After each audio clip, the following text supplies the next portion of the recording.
The Journal of Sir Walter Scott is a diary which the novelist and poet Walter Scott kept between 1825 and 1832. It records the financial disaster, which overtook him at the beginning of 1826, and the efforts he made over the next 7 years to pay off his debts by writing best-selling books. Since its first complete publication in 1890, it has attracted high praise, being considered by many critics one of the finest diaries in the language. Manuscript. The manuscript of the journal, a handsome locked volume, as Scott called it, is of quarto size and bound in vellum. The handwriting displayed in it, especially after his final series of strokes, is so atrociously difficult that, according to the journal's most recent editor, a perfectly accurate transcription is quite impossible. The title page bears this inscription: Sir Walter Scott Bard, of Abbotsford his Journal *, volume. As I walked by myself I talked to myself, and thus myself said to me, old song. A hard word spelled on the authority of Miss Scott, now Mrs. Lockhart. The manuscript was kept at Abbotsford after Scott's death, but was bought by the financier J. P. Morgan around 1900, and is now in the Morgan Library in New York. Composition. In July 1825, Scott acquired a copy of the Diary of Samuel Pepys, which had just been published for the first time, and according to his son-in-law J. G. Lockhart, I never observed him more delighted with any book whatsoever. Later that year he read a manuscript copy of Byron's 1821 journal, and was impressed by Byron's plan of writing a desultory, unsystematic record of his actions, thoughts and memories, which combined the maximum of interest for the reader with the minimum of effort for the writer. Inspired by these two models, he opened his own new diary on November 20, 1825, and wrote the first entry. Only 2 days later he noted doubts as to the stability of the publisher Archibald Constable and Amp Co., which concerned him greatly since he had a large financial interest in the firm. His worst fears were realized the following year when Constable failed, bringing James Ballantyne and Amp Co., in which Scott was a partner, down with him. Scott found himself personally liable for debts totaling more than £125,000. He resolved to pay off the debts by his own labors as a novelist, rather than accept bankruptcy, and the journal records his unceasing efforts to do this as he writes a series of novels and histories, including Woodstock, The Surgeon's Daughter, The Fair Maid of Perth, Anne of Geierstein, Count Robert of Paris, The Siege of Malta, Pizarro, The Life of Napoleon Bonaparte, and Tales of a Grandfather. Other disasters are recorded in the journal, such as the death of his wife in 1826, and a series of strokes which increasingly undermined his physical and mental powers. In July 1828 he allowed the habit of keeping his journal to lapse for several months, but returned to the task from January 1829 to July 1829, and from May 1830 to May 1831. In October 1831 he again resumed the journal, having been offered £1,000 or £1,500 by his publisher Robert Cadell for some record of his forthcoming voyage to Malta and Italy. He finally abandoned work on it in Naples in April 1832, the last entry ending in the middle of a sentence.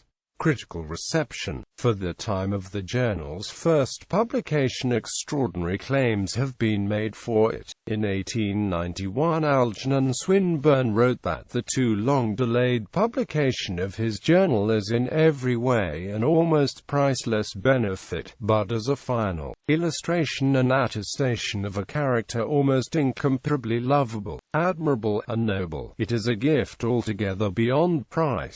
The biography has F. Pearson called it perhaps the most valuable, certainly the most moving, of all his productions, and, since it displays a man whose goodness of heart balanced his greatness of mind, incomparably the most interesting work of its kind ever written. The Scots scholar David Hewitt agreed, writing that there is no greater or more moving diary in English. However, he also made the point that its fine artistic shape cannot be credited to Scott, since he quite fortuitously took up the journal as the tragedy of his last years was about to begin. The literary historian Oliver Elton believed that the journal's high place in English literature was secure. Whatever else of Scott's may lose its color with time, the journal cannot do so with its accurate, unexaggerated language of pain. Lockhart believed that Scott knew his journal would eventually be published, but he nevertheless called it the most candid diary that ever man penned. The theme of the journal's candor has been taken up by many later critics.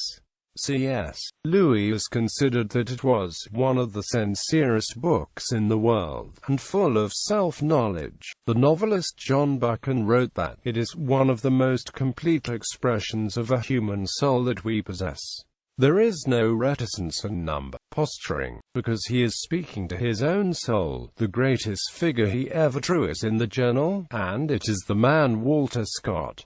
W.E.K. Anderson added the other side of the coin. It is candid about Scott himself. It is neither informative nor candid about other people. The novelist and critic A.N.